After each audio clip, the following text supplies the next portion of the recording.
it's inhabited by beings adapted to the conditions there, and people will call them angels, they'll call them astral beings, gods, goddesses. They have different names for them in different cultures. But it's the same idea. And then I think beyond that, there's the ultimate level of pure consciousness where there's a source of all conscious beings that people could call God, if you will. But I prefer, in terms of a scientific and philosophical discussion, to use the term source of all conscious beings.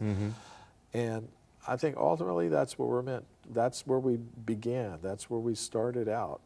Living in harmony with the source of all conscious beings, living in harmony with all other conscious beings, and we're meant to go back to that original position.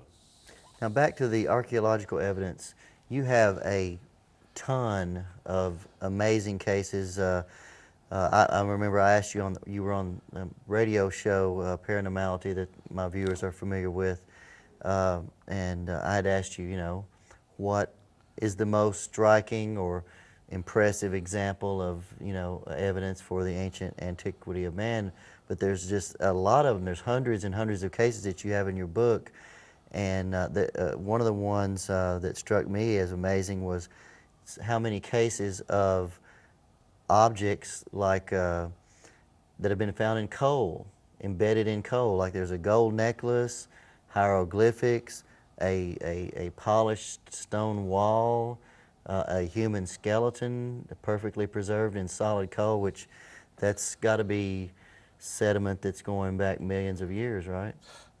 Yes, that last case you mentioned, for example, that's from a scientific journal called The Geologist, which in 1862 published a really interesting report. A human skeleton was found 90 feet below the surface of the ground in Macoupin County in the state of Illinois. And according to the report, above the skeleton was a thick layer of slate rock that just extended for hundreds of yards in all directions. And that layer of slate rock was unbroken. That's an important detail because it means the skeleton cannot have come down from some higher, more recent level, which is what skeptics of various kinds will say. So, so that thick, unbroken layer of solid rock rules out that possibility. That means the skeleton has to be as old as the layer of rock in which it was found. Now, we inquired from the geologist of the state of Illinois, the State Geology Department, how old is that layer there beneath the slate rock at a depth of 90 feet at that location? And they said over 300 million years, which is before the time of the dinosaurs even. But there was another interesting case. Now, the case of the skeleton was from a professional scientific journal. But, you know, if this evidence really is there, then I think ordinary people must also be finding it.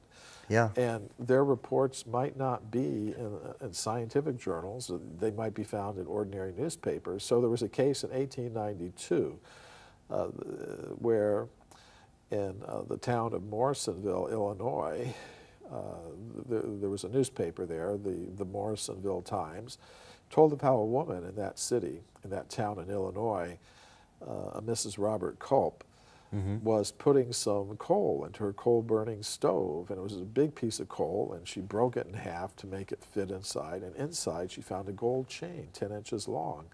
And it was obvious that that chain was solidly embedded in the coal. It wasn't just some chain that had accidentally fallen into her coal pot or something like that, because both pieces of the broken piece of coal were hanging off the ends of the chain.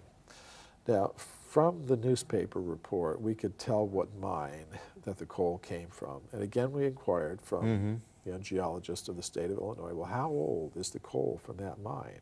We didn't tell them what had been found there, because sometimes that tips them off. And they, they won't answer the letter. But they said, well, that again is about 300 million years old, which is about the same age as the skeleton, the human skeleton found in the same state. Now, you also mentioned a case from Heavener, Oklahoma, where some miners early in the 20th century had gone about 2 miles deep, and they were using dynamite to do what they call blast a room out. That means they would use dynamite to clear, you know, a chamber in the coal, and then they would take out the coal and send it up. So as one of the miners was clearing out this chamber, he came to a wall, a solid wall made of 6-foot cubes of polished stone. He said it was so polished you could see your face in it. Mm-hmm. He said when this was reported to the mine officials, they closed down the mine, brought up all the workers, and sent them off somewhere else to work. Which is, I mean, you can understand why they would do that, because it happens today.